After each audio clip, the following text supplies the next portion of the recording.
NEET के लिए बहुत कम टाइम बचा हुआ है और उससे भी पहले मुझे अपना बैकलॉग कंप्लीट करना है। 3 मंथ्स का मेरा बैकलॉग है जिसे मुझे सारे कंप्लीट करने हैं।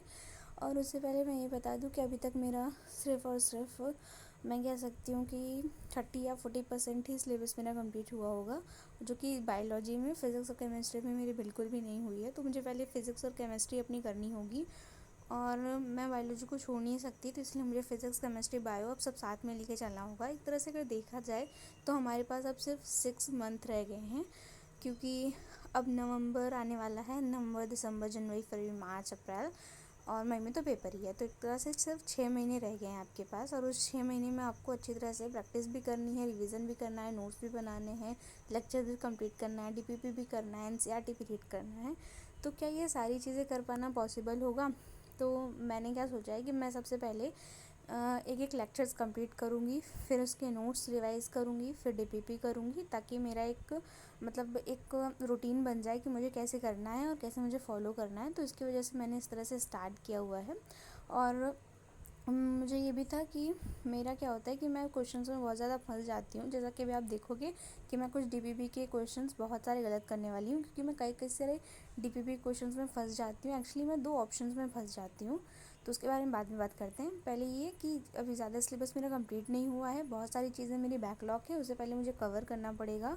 और फिर नवंबर और दिसंबर का हम प्लान और टारगेट्स भी बनाएंगे, उसके अकॉर्डिंगली ही काम करेंगे, ठीक है। और तो ये भी है कि सारी चीज़ें एक साथ नहीं कर सकते हैं, हमें थोड़ी थोड़ी चीज़ें करनी पड़ेंगी, और जब हम थोड़ी थोड़ी चीज़ें करेंगे तभी जाके हमारा सिलेबस कंप्लीट होगा, और तभी जाके हम सारी चीज़ करेंगे। चलिए मैं आपको ले चलती हूँ अपने फ़ोन की स्क्रीन पर। हम आ गए हैं पीडब्ल्यू के ऐप पर। तो सबसे पहले हम विपिन सर के नोट्स रिवाइज़ करने वाले हैं।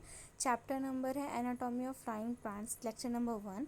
तो सबसे पहले हम नोट्स को रिवाइज़ करेंगे, ताकि हमें फिर डीपीपी देने में और इसके आगे चैप्टर करने में कोई प्रॉब्लम ना हो। तो हम कोई चैप्टर छोड़ नहीं रहे हैं, तो सारे चैप्टर्स हम लाइन बाई करेंगे जैसे कि सर ने पढ़ाए होते हैं।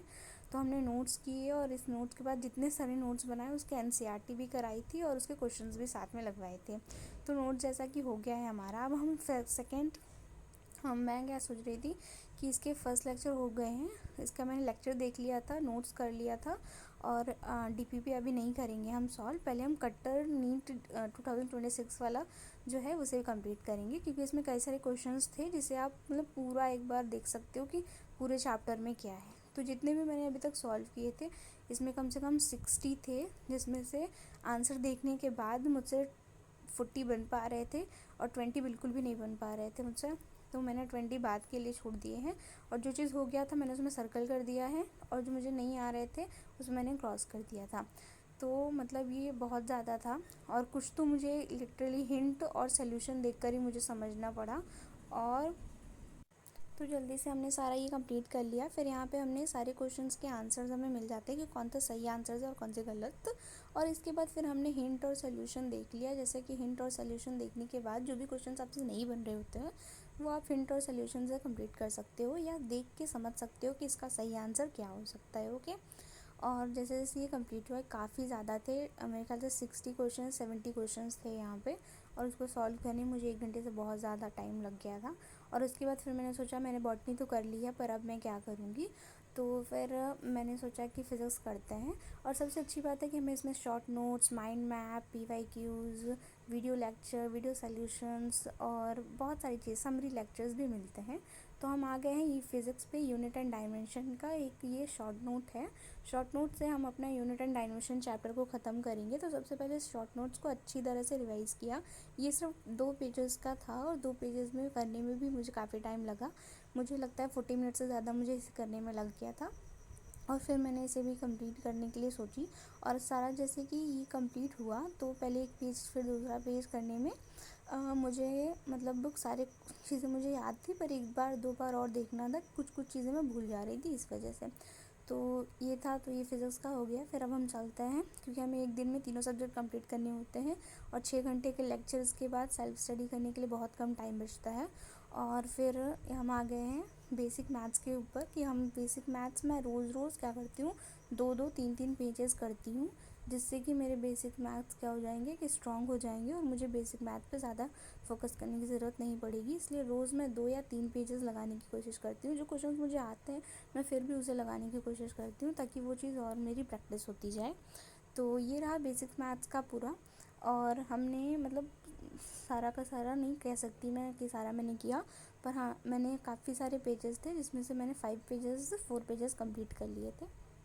और 4 पेजेस करने के बाद मैं आपको सारा दिखा देती हूँ कि देखिए बहुत ढेर सारा है और काफ़ी सारे क्वेश्चंस आपको इसमें मिल जाते हैं। मल्टी क्वेश्चंस हैं इसमें और हर एक चीज़ हर एक टॉपिक से इसमें क्वेश्चंस बनाए हैं जो भी सर ने वहाँ पे कराए हैं, मतलब जितने भी लेक्चर सर ने लिए हैं। तो बेसिक मैथ के उन सारे लेक्चर से हर टॉपिक से बहुत सारे क्वेश्चंस यहाँ पे दिए हुए हैं।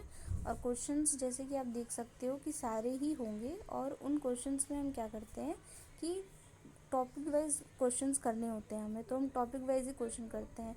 क्लासिफिकेशन ऑफ एलिमेंट पे चलते हैं जो इनऑर्गेनिक केमिस्ट्री का है, तो पहले हम उसे कंप्लीट करेंगे और फिर ये लेक्चर नंबर 2 का हमें नोट्स बनाना है। तो लेक्चर नंबर 2 का हम नोट्स को रिवाइज़ करेंगे। और सबसे पहले हमने पीरियोडिक टेबल खोली, तो उसके पहले हमने पीरियोडिक टेबल मुझे आई थिंक 30 लर्न है और उसके बाद की और लर्न करनी है। और मुझे S block, D block, F block इस तरह से करके लर्न करनी है, ताकि आप चीज़ें बता सको। ओम सर काफ़ी अच्छा पढ़ा रहे थे, पर मुझे इनसे पहले और मुझे इनऑर्गेनिक केमिस्ट्री बिल्कुल नहीं पसंद है, मुझे बिल्कुल नहीं समझ में आती थी। तो इस वजह से देखना कि अभी मैं PYQ दूँगी तो उसमें बहुत सारा ख़राब मेरे मार्क्स हैं, बट कोई नहीं, धीरे धीरे सही होंगे वो। और प्रैक्टिस करने से आई होप कि वो सही हो जाए। सर के नोट्स और वीडियो लेक्चर्स मुझे बहुत अच्छे लगते हैं, मुझे समझ में भी आता है, सबसे अच्छी बात तो ये है। और फिर इतना ही। अब इनके कुछ DPP वाले क्वेश्चंस थे, वो DPP वाले क्वेश्चंस हमें करने थे। तो पहले मैंने DPP एक बार देख भी ली थी अच्छी तरह से, और उसके बाद भी DPP देखने के बाद भी मैं इतनी ज़्यादा कंफ्यूज रहती हूँ अपने 2 ऑप्शंस में से कि कौन सा सही होगा और कौन सा नहीं, और उसमें ही मेरा सब कुछ गलत हो जाता है। तो जो DPP के 2 आंसर्स मैंने पूरी DPP देखी थी, मैंने पढ़ा हुआ था। उसके बाद भी जब मैं टेस्ट देने बैठती हूँ, जब मुझे लगता है कि अब चलो टेस्ट देते हैं, अब DPP करते हैं, तो बाद में भी मेरा सब कुछ इधर उधर हो जाता है। और फिर देखते हैं DPP से क्या होता है। चलिए फिर DPP देना स्टार्ट करते हैं। तो सबसे पहला ही क्वेश्चन हो गया था मेरा, और फिर दूसरा अब क्वेश्चन हो रहे हैं जैसे कि होता है कि 2 ऑप्शंस में मे भी कंफ्यूज हो जाती हूँ मैं, और मेरा गलत टिक ही कर देती हूँ। पता नहीं क्या चुल्ले मची रहती है, मुझे गलत ही टिक कर देना होता है। और जो कि मुझे सही लगता है कि ये वाला सही होगा, ये वाला सही होगा, ये वाला सही होगा, फिर भी मैं B वाला टिक कर देती हूँ। पता नहीं क्यों ऐसा करती हूँ मैं। ठीक है, मुझे अपनी आदत भी सुधारनी है। तो ऐसा करते करते कुछ सही गए हैं और कई सारे आई थिंक कई सारे गलत जाएंगे मेरे, अभी देख लेना। और सिर्फ जो जो मेरे सही गए थे वो तो मुझे कंफर्म था कि हाँ इसका आंसर यही था, और जो जो मेरे गलत गए थे उसमें प्रॉब्लम ये थी कि मैं वही 2 क्वेश्चंस में फंस गई थी, क्या इसका आंसर होगा क्या नहीं, और उसकी वजह से ये गलत गया है सारे के सारे। जो कि मुझे लग रहा था कि सही आंसर ये होगा, उसके बाद भी मैंने गलत आंसर पर टिक किया। और स्कोर तो आपको फिर आप देख ही लोगे कि क्या है। तो वही था, अभी तो ये सिनेरियो चल रहा है, आगे देखते हैं कि क्या होता है। तो सबसे पहले इनकरेक्ट जो थे वो बहुत ज़्यादा थे ऑफ कोर्स। तो अब DPP का रिज़ल्ट आएगा, DPP का रिज़ल्ट ये है मेरा DPP का रिज़ल्ट। बट ये ऐसा है कि ये सारे सब्जेक्ट में नहीं होता, ये कुछ ही सब्जेक्ट में मेरे होता है, और ये कुछ ही सब्जेक्ट में होने के बाद मेरा ये सारा हो गया था। तो जैसा कि हमने मैथ्स फिज़िक्स, केमिस्ट्री और बायोलॉजी कंप्लीट कर लिया है, तो लेक्चर करने के बाद मतलब तीनों लेक्चर करने के बाद 6 घंटे, फिर 2 घंटे खुद रेस्ट करने के बाद सेल्फ स्टडी करने का बहुत कम टाइम बचता है। ये सब करते करते मेरे 4 घंटे ऑलरेडी चले गए हैं, क्योंकि मुझे चीज़ें करने में काफ़ी सारा टाइम लगती है। तो मिलते हैं नेक्स्ट व्लॉग।